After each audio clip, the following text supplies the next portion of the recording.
이제 겨울이군요. 그러니까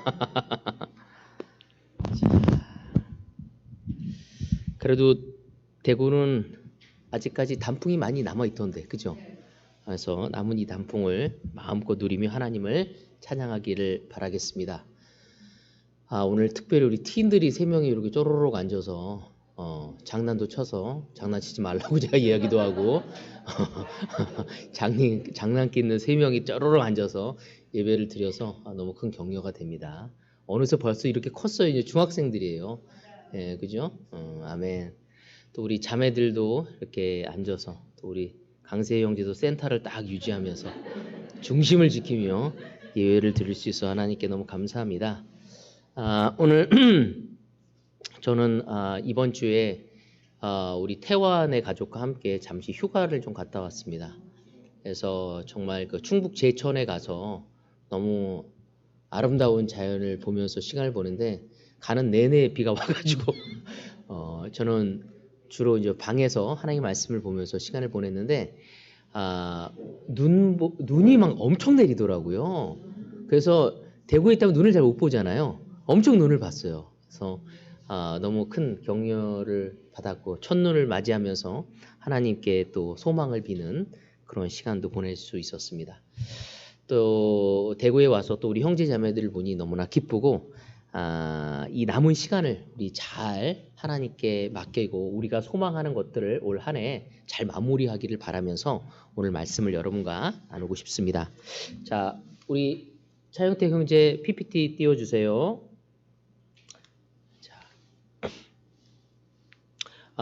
여러분도 아시다시피 우리가 계속적으로 우리가 그 예수님을 따르는 지도자로서 그 가져야 할 태도에 대해서 오늘 3번째 이어서 같이 말씀을 보도록 하겠습니다. 우리가 지난 주에는 기꺼이 자원해서 섬겨야 한다는 이야기를 하면서 우리의 정체성에 대해서 이야기를 나눴죠.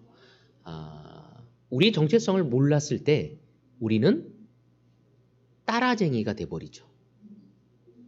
우리가 모범이 되어지고 우리가 능동적으로 해야 할 우리가 따라쟁이가 되어졌을 때 우리는 기쁨을 누리기가 어렵습니다. 그리고 따라쟁이의 가장 비애가 뭔지 아십니까? 눈치를 보는 사람이 되어진다는 것입니다. 여러분, 우리의 자식들을 봤었을 때 우리 집에서 여러분의 아이들이 눈치를 보면 어떻겠어요? 힘들지 않겠습니까? 도원이가 엄마의 눈치를 계속 보는 거예요. 예배를 보면서 장난칠까 말면서 막 눈치를 자꾸 봐요. 집에서 뭘 먹을 때도 눈치를 잡고 마음이 어떻겠어요? 쉽지 않을 거예요. 왜 내가 아들을 잘못 키웠나? 왜 이렇게 눈치를 보지? 이렇듯 하나님은 우리가 주님 안에서 눈치를 보지 않고 기쁨을 누리며 행복해하며 우리가 해야 할 걸 하면 우리가 발전하기를 바랍니다. 인간인 부족함이 많은 우리 부모 역시도 우리의 자녀들에 대해서 그런 마음을 갖게 되어지는 거죠. 그래서 우리가 누구이며 우리가 어디로 가고 있으며 내가 무엇을 해야 하는지를 몰랐을 때 우린 끊임없이 다른 사람의 눈치를 보게 되어집니다. 때로는 혜연이의 눈치를 보고 때로는 지은이의 눈치를 보고 때로는 경화의 눈치를 보고 때로는 정미의 눈치를 보면서 우리의 갈 길을 제대로 가지 못하는 삶이 되어지죠. 그래서 이 삶을 살아가면서 너무 복된 그리스도인의 삶을 살아가면서 기쁨을 잃어버린 채 오히려 주변의 눈이 시선이 두려웠고 부담스럽고 그리고 만나고 싶지 않은 삶으로 전락되어질 수 있다는 것입니다. 바로 그러기에 하나님은 우리를 부르신 그 소명을 그 사명을 분명히 알고 주님 안에서 다른 사람과 비교하지 않고 우리의 길을 걸어가기를 원하는 것입니다. 오늘 3번째 이어서 3번째 포인트는 뭐냐면요. 양들의 모범이 되어야 한다는 것입니다. 예수님을 따르는 지도자, 인도자로서 가져야 할 태도의 마지막은 뭐냐면 양들의 모범이 되어야 합니다. 여러분, 우리가 저희 교회 이제 많은 분들이 이제 결혼을 해서 자녀를 낳으면서 키우지만 우리가 부모가 아이들한테 모범이 되지 않으면 어떻게 되죠? 반격을 받지 않으면 엄마도 그러잖아. 아빠도 그랬잖아. 하면서 제가 아직도 기억이 나요. 한 형제가 아들을 키우는데 살이 너무 찌는 거예요. 그래서 그 친구한테 아들아, 네가 너무 살이 찌니 저녁에 이 치킨을 먹지 않았으면 좋겠다. 근데 그 아들이 아빠도 살쪘잖아 하면서 하면서 굉장히 버럭 화를 내는 그 아들을 보면서 그 아버지가 너무나 찔렸다는 이야기를 저에게 나눴습니다. 여러분, 오늘 이 시간 예수님은 우리가 예수님을 따르는 지도자로서 누군가를 먼저 인도하고 누군가를 무엇인가를 가르치기 이전에 우리가 모범이 되어야 함을 이야기하고 있습니다. 함께 베드로전서 5장 3절을 같이 보도록 하겠습니다. 여러분이 맡은 사람들을 지배하려고 하지 말고 양떼의 모범이 되십시오. 베드로는 고난과 역경을 맞이하고 있는 많은 제자들에게 이 베드로 전서를 통해서 위로와 격려를 나누고 이 마지막에 가서 지도자들에 대한 언급을 하고 있습니다. 이 지도자들에게 무엇을 얘기하느냐? 양떼의 모범이 되어야 한다고 얘기하고 있죠. 특별히 이 베드로전서 5장 2절 3절의 내용은 사도 베드로의 경험과 매우 관련이 깊은 말씀입니다. 베드로는 과거 예수님을 따르다가 예수님을 부인한 아주 수치스러운 경험을 했던 사람입니다. 천국의 열쇠를 가졌고 교회의 반석이라고 불렀던 그 베드로가 한낱 여종에게 자신의 믿음의 확신을 3번이나 부인하는 그런 수치스러운, 어쩌면 베드로의 삶의 과정에서 누군가 그거를 이야기할 때 어떤 쥐구멍이라도 있으면 숨고 싶은 가장 수치스러운 경험이었으리라 생각합니다. 그런 실패를 경험한 그 베드로가 무엇을 얘기하는지, 바로 여러분은 맡은 사람들을 지배하려 하지 말고 양떼의 모범이 되어야 한다고 이야기를 하고 있습니다. 오늘 이 시간 우리가 분명히 알아야 할 것 중에 하나가, 여러분, 베드로는 어떤 사람인가요? 하나님이 보시기에 어떤 사람이죠? 착하고 놀라운 사람이다. 또 어떻게 생각하니까? 베드로 하면 여러분 생각나는 게 뭐죠? 믿음의 반석. 또 혜연이에게 누가 혜연아 널 보면 정말 베드로 같다 라고 말을 듣는다면 우리 혜연 자매의 마음은 어떻겠어요? 뭐 그렇지? 기분이 나빴어요? 예. 베드로. 기분이 나빴어요. 저는 베드로라는 얘기를 할 때 기분이 되게 좋았거든요. 왜냐면 교회의 반석이고,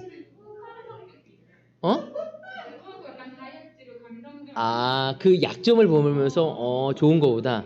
그러니까 베드로 하면 좋은 점보다 약점이 떠올랐군요. 좋은 거는 안 닮았고 약점만 닮았다고 얘기해서 베드로 같다라고 얘기했을까봐에 대해서. 그랬군요. 저는 한때 리디아 어머님이 저한테 항상 동진아 너는 베드로 같다라고 했었을 때 굉장히 기분이 좋았어요. 나중에 가서 혜연이처럼 좀 느낄 때가 있었죠. 나의 베드로의 모습이 개종하기 전, 그러니까 회개하기 전의 모습인가, 초창기 모습인가, 나중에 모습인가. 중요한 건 베드로는 하나님에게 사랑을 받는 사람이었어요. 예수님에게 그 실수를 많이 하고 배신을 했던 베드로였지만 예수님에게는 아주 각별한 사람 중에 한 사람이었다는 거죠. 그래서 베드로 같다는 것은 어떻게 보면 굉장히 큰 격려죠. 왜? 예수님에게 아주 수제자였고 놀라운 사람이었기 때문에. 근데 아까쯤에 우리 혜연자매가 얘기했잖아요. 베드로에게는 삶의 실수들이 있습니다. 여러분, 우리는 성경에 보면은 우리 같이 골로새서 1장 28절에서 29절을 같이 보도록 하겠습니다. 우리는 이 그리스도를 전합니다. 우리는 모든 사람을 그리스도 안에서 온전한 사람으로 세우기 위하여 모든 사람에게 권하며 지혜를 다하여 모든 사람을 가르칩니다. 이 일을 위하여 나도 내 속에서 능력으로 작용하는 그분의 활력에 따라 수고하며 애쓰고 있습니다. 여기 보면은 온전한 사람으로 세우기 위해서 바울은 온갖 노력을 다한다고 얘기하고 있습니다. 이것뿐만 아니라 고린도후서 7장 1절에 보더라도 우리가 온전한 사람이 되어야 한다고 얘기하고 있습니다. 그 온전한 사람이라는 것은 완벽한, 영어로 보면 완벽이라는 단어를 쓰고 있습니다. 오늘 이 시간 우리가 한 가지 확신해야 할 것 중에 하나가 우리는 그리스도 안에서 완벽해진다는 뜻을 이해해야 하는 거죠. 그리스도 안에서 온전해져야 한다는 뜻을 알아야 합니다. 이 베드로를 통해서. 여러분, 베드로는 실수투성이었고 혜연이가 얘기했던 것처럼 베드로 닮았다니까 왜 나한테 베드로 하자면서 기분이 안 좋았던 거는 욱하는 성격. 이런 그런 단점들이 있습니다. 그리고 막 앞에서 얘기하고 도망가 버렸던. 그렇지만 중요한 건 하나님이 보시기에, 예수님이 보시기에 그는 놀라운 사람이었습니다. 그런 사랑받는 사람이었죠. 하나님은 그를 봤었을 때 온전한 자라고 이야기했습니다. 그 이유는 그가 모든 부분에 있어서 실수와 실패를 하지 않았기 때문이 아닙니다. 그는 회개하고 주님께 돌아왔기 때문이죠. 성경은 끊임없이 우리에게 온전하게 되라고 얘기하고 완벽히 되어라고 얘기합니다. 그리스도 안에서. 그 뜻이 무엇인지, 그것은 우리의 삶에 어떠한 약점도 없는 사람이 되어지는 것이 아니라 그리스도 안에서 회개하고 나의 죄를 겸손하게 받아들이고 주님 앞에 기도하며 다시 일어설 수 있는 자, 주님의 힘으로부터 다시 일어섬을, 세움을 받을 수 있는 자가 온전한 자라는 것입니다. 여러분, 성경에 봤을 때 가장 위대한 인물이 여러분 누구라고 생각합니까? 예? 누구라고 생각하죠? 여러분 누굴 존경합니까? 다윗이라고 생각합니다. 또 강세희 형제는? 바울. 또 다른 분이요? 예? 요셉. 여러분, 그들 모든 삶에는 완벽한 사람들이 아니었습니다. 여러분이 존경하는 모든 성경의 인물은 삶에 죄가 있었고 실수가 있었고 실패가 있었습니다. 요셉 역시도 이기적이었고 자기만을 생각하는 생각이 있었습니다. 그러기에 하나님은 그를 이방 땅으로 보내 훈련을 받아야만 했습니다. 다윗 역시도 하나님께 기름을 붓고 왕으로 되어서 다른 남자의 아내를 탐하는 그런 죄를 지은 자였습니다. 또한 바울 역시도 그 또한 많은 죄와 실수를 가진 사람이었습니다. 오늘 이 시간 우리가 한 가지 알아야 할 게, 이 실수를 반복하고 무너졌던 이 베드로를 통해 우리는 배워야 합니다. 온전한 사람이 우리가 될 수 있음을. 우리가 모범이 되어져야 한다는 것은 모든 것의 완벽이 아니라 바로 그리스도 안에서 진정으로 우리의 약점과 우리의 실수와 우리의 죄를 인정하고 회개할 수 있는 자가 바로 온전한 자, 완벽한 자라는 것을 우리는 이해하며 이 글을 볼 수 있어야 합니다. 바로 베드로는 그것을 알고 있었기에 바로 회개하고 나서 너무나 놀랍게 초대교회를 세우고 수많은 사람들에게 위로와 격려가 되어진 사람이었습니다. 어쩌면 베드로는 예수님이 부활하시고 부활하신 예수님을 볼 면목이 없어서 자신의 고향으로 돌아가서 다시 예전의 삶으로 돌아가 버렸습니다. 그런 경험을 한 사람이 바로 베드로였습니다. 어부의 삶을 하게 된 거죠. 그때 예수님이 죄책감과 실패감과 낙담으로 지쳐있는 그 베드로에게 찾아가십니다. 그리고 말씀하시죠. 베드로야, 내가 나를 사랑하냐고 질문하십니다. 요한복음 21장 16절 같이 보도록 하겠습니다. 예수님이 베드로에게 찾아가서 말씀하십니다. 예수께서 두 번째로 그에게 물으셨다. 요한의 아들 시몬아, 내가 나를 사랑하느냐? 베드로가 대답하였다. 주님, 그렇습니다. 내가 주님을 사랑하는 줄을 주님께서 아십니다. 예수께서 그에게 말씀하셨다. 내 양떼를 쳐라.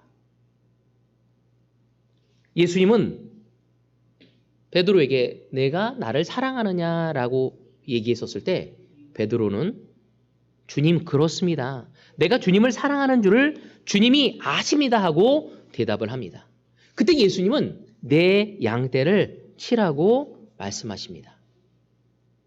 여러분, 이 양떼를 치라는 소명이 무엇이겠습니까? 양들을 돌보는 거죠. 바로 예수님은 베드로에게 말씀하신 거죠. 베드로야, 내가 나를 정말로 사랑한다면 나의 양들을 내가 돌봐야 한다는 것을 말씀하신 것입니다. 예수님을 사랑하는 사람들은 예수님을 잘 따르는 양이 되어야 양입니다. 동시에 우리는 양 무리를 또 잘 돌보는 일을 감당한 사람이라는 것을 알아야 한다는 것입니다.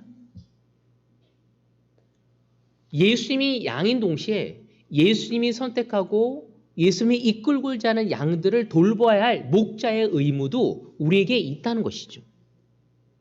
그래서 우리는 다른 형제 자매들을 사랑하고 잃어버린 영혼들을 구원하고자 하는 마음을 가져가야 한다는 것입니다.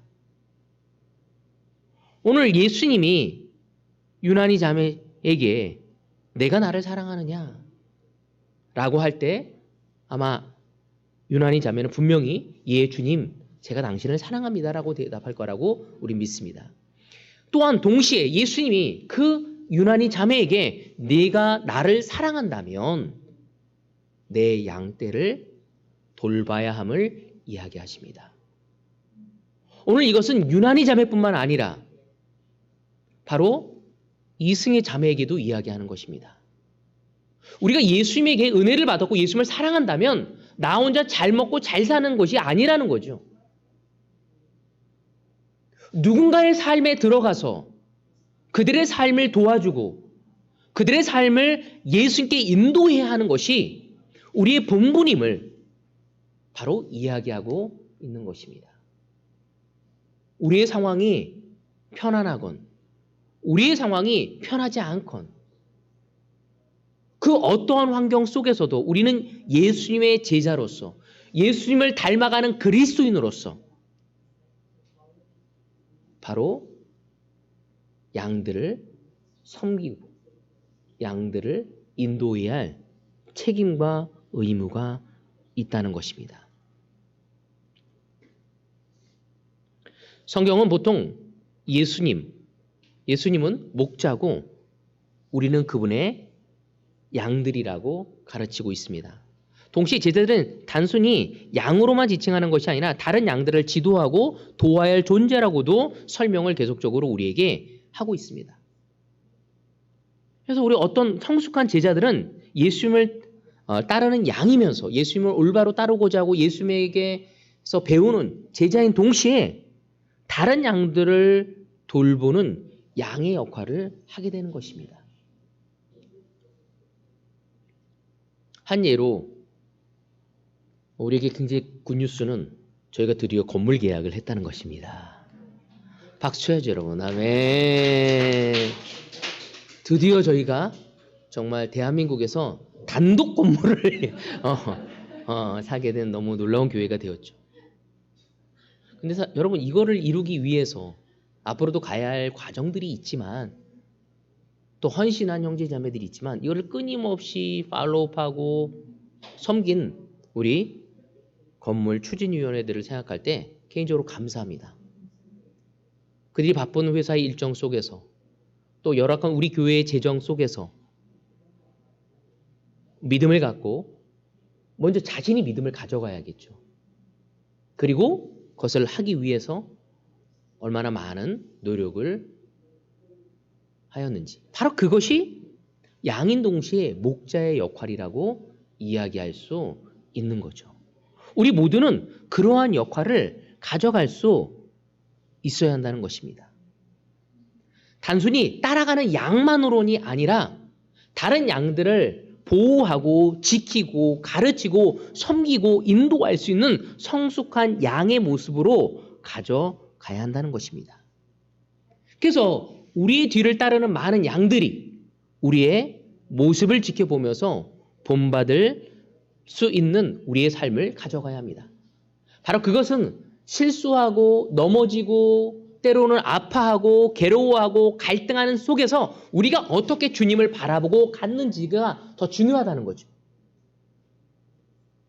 슬퍼하고 주저하고 아파하고 낙담하고 어려운 이 모습을 보이지 않고 그런 시련이 없이 가는 모습이 아니라 그런 시련 속에서 그런 아픔 속에서 그런 갈등 속에서 우리가 어떻게 주님을 의지하며 힘을 내고 나아가는지 바로 그것이 우리의 모범이 되어지는 것이라고 이야기할 수 있습니다.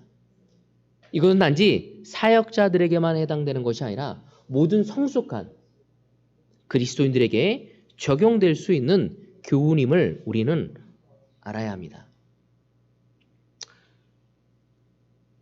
나이가 많으면 우리는 뭐라고 부르죠? 어른이라고 합니다.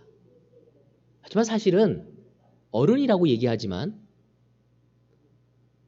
나이 어린 사람보다도 감정을 표현하는데 미성숙한 사람들이 있습니다. 생각에 미성숙한 사람이 있습니다. 말하는 것에 미성숙한 사람이 있습니다.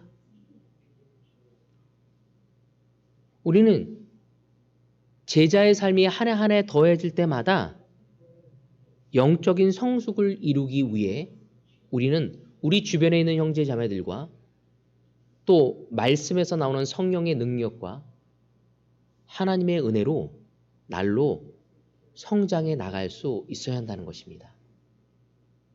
그냥 저절로 성숙해지는 것이 아니라는 것입니다. 바로 그러기에 윗구절에 우리는 고난의 증인이 되어야 한다고 얘기하고 있죠. 고난에 동참하지 않는다면 고난을 싫어하는 사람은 성숙해질 수 없습니다. 여러분 좋은 엄마가 되기 위해선 좋은 엄마로서의 고난을 겪어야 합니다. 그를 멀리하고 싫어하고 외면하면 우리는 엄마로서 성숙해질 수 있을까요? 성숙해질 수 없습니다. 우린 좋은 아내가 되기 위해서 남편의 삶에 들어가고 나를 더 스트레칭하지 않는다면 나의 마음을 우린 좋은 아내로서 있을 수 없습니다. 우린 좋은 남편으로서 또한 좋은 제자로서 있을 수 없습니다. 고난을 기꺼이 맞이하며 주님을 의지할 때 우린 비로소 거기에서부터 주님의 은혜와 주님의 능력과 배움의 과정을 통해 성숙해 나갈 수 있는 것입니다. 어른이 해야 할 일은 어린아이들, 다시 말해 미성숙한 제자들을, 청소년들을, 청년들을 바르게 지도하고 이끌어야 합니다. 오늘 여러분이 성숙한 대우를 받길 원하고 성숙한 사람이라면 다른 사람에게 그렇게 인도할 수 있어야 합니다. 제가 너무나 감사하는 건 우리 아들이 이제 성인이 되어서 서울에서 생활하고 있습니다. 근데 우리 아들이 대국교회에 대해서 굉장히 자부심이 커. 많은 교회, 우리보다 큰 교회를 많이 갔지만 이 대국교회에 대한 아주 자랑스러움이 있습니다. 근데 아들이 떠나기 전에 우리 강세희 형제하고 시간을 좀 보낸 거야. 그러더니 저한테 오더니 아빠, 우리 대국교회에 세희 삼촌이 있는 게 얼마나 놀라운 건지 모르겠다.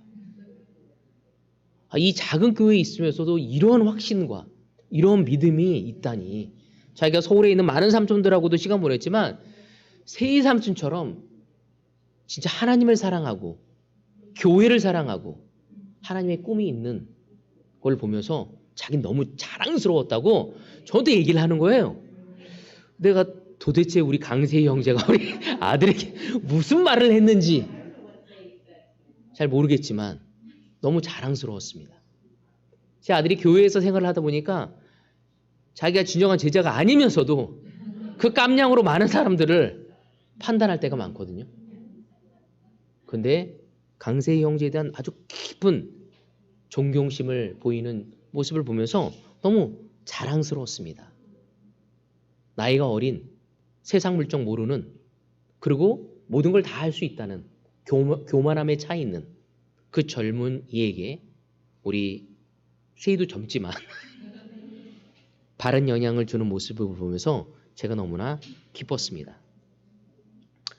우리는 영적인 어른이 되어야 합니다. 그리고 영적으로 어린 제자들에게 다가가서 바르게 지도하고 이끌 수 있는 모범을 보여야 합니다.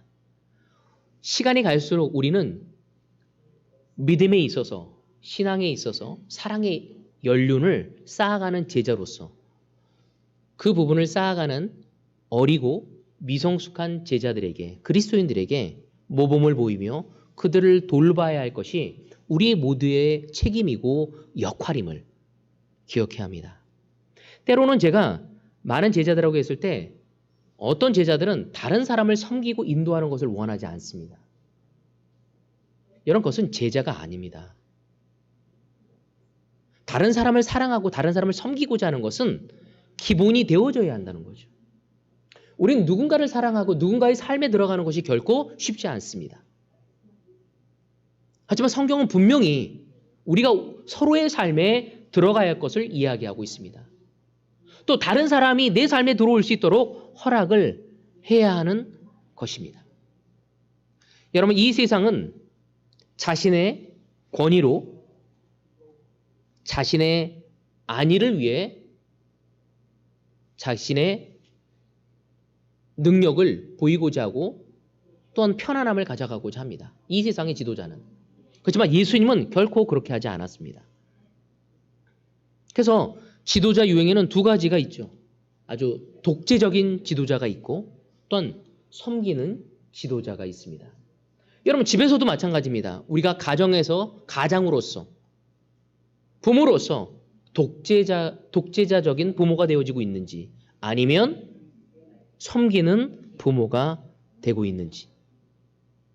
여러분, 독재적인 지도자는 늘 자신의 것을 주장하고 명령하고 누군가를 통제하고 다스리려는 유형이죠. 어쩌면 세상에서는 이런 것들이 통할 수 있습니다. 하지만 하나님의 나라는 결코 그렇게 될 수 없는 것입니다.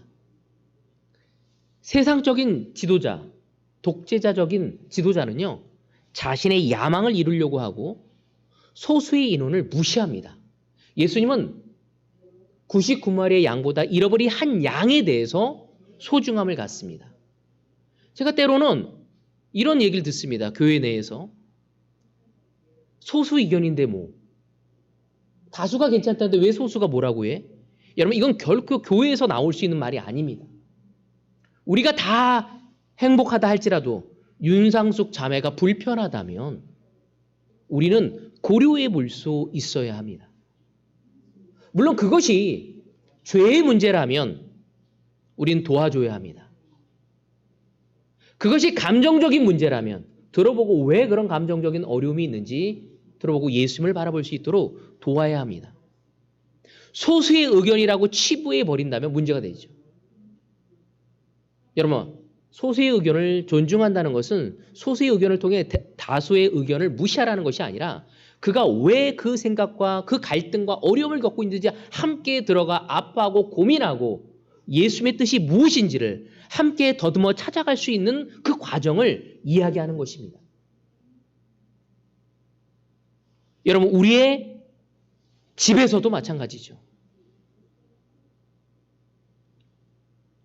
여러분, 섬김의 지도자는 다름 아닌 예수님 같은 지도자죠. 예수님은 어땠죠? 다른 사람을 세우는 사람입니다. 섬기는 지도자의 특징은 자신이 서 있으려는 것이 아니라 다른 사람을 세우려고 하는 사람입니다. 여러분의 영적인 패밀리 그룹이 있다면 그 패밀리 그룹 인도자의 역할은 다른 사람을 세우는 것입니다.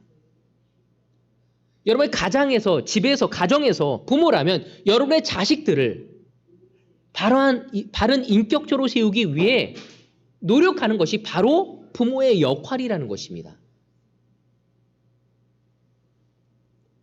세상적인 지도자는 자신들이 편한 자리에 앉아서 아랫사람을 부리려고 하죠.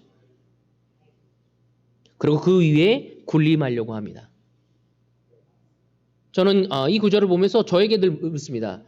대한민국에 많은 교회들이 있는데 사실은 이 목사가 황제권을 가질 때가 너무 많아요. 그건 조심해야 할 일입니다. 제가 그거를 하게 한다면 우리 윤상숙 자매가 강력하게 클레임을 걸어야 합니다. 제가 그렇게 하려고 할 때 강력하게 우리 이지연 자매가 저에게 도전을 줘야 합니다. 이 교회는 예수님의 모범을 따라가는 교회입니다. 도전 역시도 리더가 멤버들에게 도전을 줄 때 그 도전 역시도 자신의 편안과 자신의 영광이 아니라 하나님의 뜻에 합당한 것에 의해서 도전과 올바른 훈계를 할 수 있게 되어지는 거죠. 예수님의 제자들이 예수님에게 어깨에 기대어서 누워서 수많은 것들을 물어보고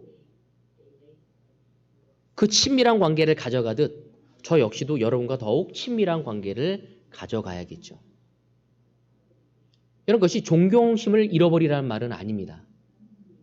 그렇지만 예수님을 대신하는 자리에 그 어떠한 누구도 올라서서는 되지 않는다는 것입니다. 부모 역시도 자식들에게 군림하려는 자가 아니라 자식들이 올바로 세워지기 위해 내 기대에 부응하기 위해가 아니라 하나님 앞에 올바로 세움을 받기 위해 그들의 삶에 들어갈 수 있어야 합니다. 많은 경우에 이런 얘기를 합니다. 자녀들이 엄마 아빠의 감정에 의해서 혼을 내고 혼내지 않고 원칙이 없는 거죠. 여러분이 기분이 좋을 때는 그냥 넘어가지만 여러분이 기분이 좋지 않으면 야단을 치는 것. 이런 것은 옳지 않습니다. 여러분 무엇을 하든 우린 예수의 방법으로 돌볼 수 있어야 합니다. 무슨 일을 하든 예수께 영광을 돌리기 위해 할 수 있어야 합니다. 여러분 교회를 섬기고 가정을 이끌고 있는 모든 그리스도인들은 여러분 자녀를 이끌고 후배를 이끌고 형제 자매를 이끄는 위치에 서 있어야 한다는 것입니다. 그 이끈다는 것은 바로 군림하는 것이 아니라 섬김의 자세를 얘기하는 거죠. 여러분 섬김이 무슨 뜻일까요? 그냥 종처럼 계속 이러는 건가요? 섬김은 다름 아닌 먼저 배우고 그 배움을 행동하고 그리고 그 행동으로 인해 변화를 가져가는 것입니다. 우리가 부모라면 우리 자식에게 가르치기 위해서 반항적인 자식을 가르치기 위해서 반항적인 것을 야단치기 이기 전에 내가 반항적인지 봐야죠. 아이들이 규칙적이지 않는 것을 보기 전에 내가 규칙적인지 봐야죠. 아이들이 이기적이기 이전에 내가 이기적인지를 먼저 봐야 합니다.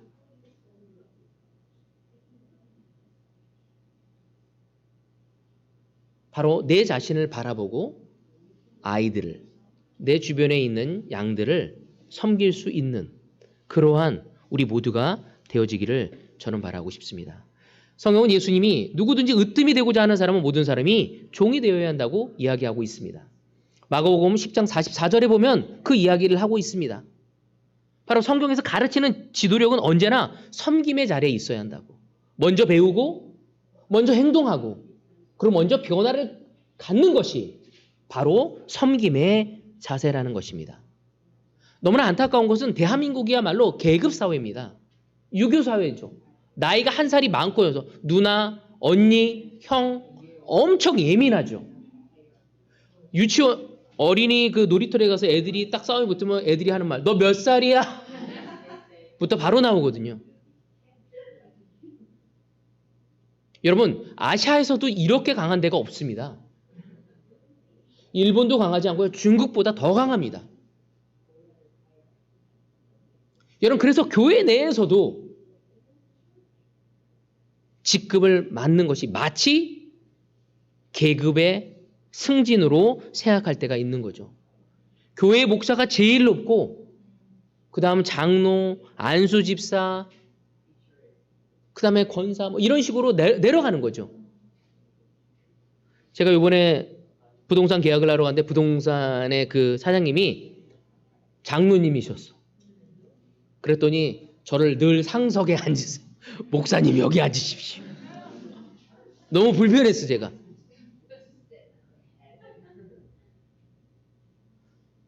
목사는 주의 종이라고. 여러분 맞아요. 목사님은 주의 종입니다. 근데 여러분 주의 종 아닙니까? 우리 김혜욱 자매는 주의 종 아닙니까? 주의 종이잖아요. 우리 모두는 주의 종이에요. 역할이 좀 다를 뿐이지. 그렇지 않습니까? 여러분 교회에서는 계급이 아니라 서로의 존중과 사랑과 바로 그것이 넘치는 우리가 될 수 있어야 합니다. 이 교회가 세상 교회와 다른 이유가 무엇인지 여러분 우리의 삶으로 보여줄 수 있도록 합시다. 누군가가 먼저 본이 되어지기 전에 내가 하나님을 사랑하는 사람으로서 먼저 본이 되어지고자 하는 우리가 되어지기를 바라고 싶습니다. 여러분 이러한 교회의 수많은 직분들 이것은 좋은 일을 하기 위한 것이었습니다. 더 많은 필요를 채우기 위한 거죠. 성경에는 장로와 집사에 대해서 감독에 대한 직분을 얘기합니다. 그리고 다른 직분은 얘기하지 않죠. 그럼 다른 직분이 있을 수 없다는 것이 아니라 교회에 더 많이 복잡한 이 사회에 그러한 필요가 있습니다. 하지만 그 모든 분들은 직분을 얻고 다른 사람들을 섬길 수 있는 먼저 더 예수님을 닮고자 하는 모습으로 우리가 우리의 그룹을, 우리의 양들을 돌볼 수 있기를 바라고 싶습니다. 직분을 받으면 계급이 상승하는 것이 아니라 더 예수님을 닮고자 하고 종의 자리에서 낮은 자리에서 섬길 수 있는 우리 모두가 되어지기를 바라고 싶습니다. 섬김의 모범을 보여주시고 예수님처럼 영적인 지도자로서 영적인 선배로서 우리는 계속적으로 성장하고 성숙해 나가는 우리 모두가 되어지기를 바라고 싶습니다. 베드로전서 5장 4절입니다. 그러면 목자장이 나타나실 때 변하지 않는 영광의 면류관을 얻을 것입니다.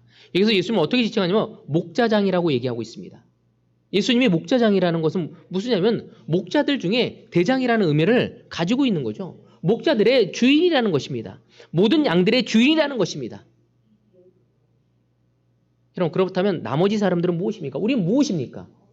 바로 예수님에게 돌보음을 양인 동시에 예수님에게 부르심을 받은 작은 목자들, 일꾼 목자들이라는 것을 우리는 알아야 한다는 것입니다.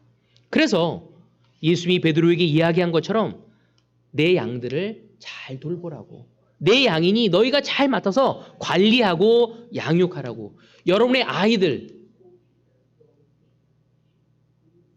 바로 지온이의 아이들, 지온이의 아들이긴 동시에 하나님의 자녀임을 알고 그들을 잘 섬기고 인도하고 양육해야 한다는 것입니다. 바로 승혜의 아들과 딸들, 그들은 승혜의 아들인 동시에 바로 주님의 자녀들임을 알고 그들을 올바로 섬기고 사랑하고 훈계할 수 있어야 한다는 것입니다. 여러분 패밀리 그룹 인도자라면 여러분 그들의 삶에 들어가서 함께 나누고 돌봐야 합니다. 여러분이 올드 크리스찬이라면 또 먼저 결혼한 사람으로서 늦게 결혼한 형제 자매들을 돌볼 수 있고 지혜를 나눌 수 있는 우리 모두가 되어줘야 합니다. 먼저 하나님의 은혜를 받은 예수 그리스도의 은혜를 받은 자로서 아직 그 은혜를 받지 못한 세상 사람들에게 다가가서 그들을 돌보고 그들을 섬기고 그들을 하나님께 인도할 수 있는 우리 모두가 될 수 있어야 한다는 것입니다. 오늘 마지막 이 세 번째, 양들의 모범이 되어라. 여러분 바로 그것은 다름 아닌 우리가 먼저 예수님을 닮아가야 하는 걸 이야기하는 것입니다.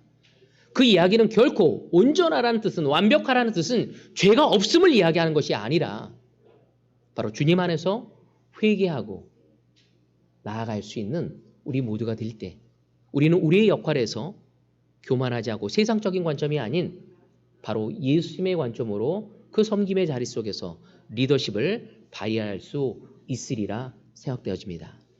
우리는 3주에 걸쳐서 세 가지를 이야기했습니다. 먼저 고난의 증인이 되어라.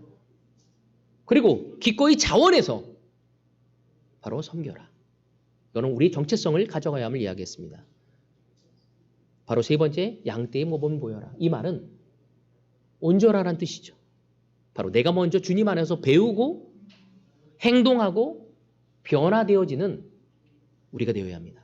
여러분, 부부관계 안에서도 남편이 먼저 바뀌어야 할까요? 아내가 먼저 바뀌어야 할까요? 아주 논리적인 우리 융상숙 자매는 누가 먼저라고 생각합니까? 맞아요. 하나님을 많이 사랑하는 사람이죠. 여러분, 서로가 변화되기를 기대하는 것이 아니라 내가 더 변화되어서 내 배우자에게 영향을 줄 수 있고 내 아이들에게 영향을 줄 수 있고 내 이웃들에게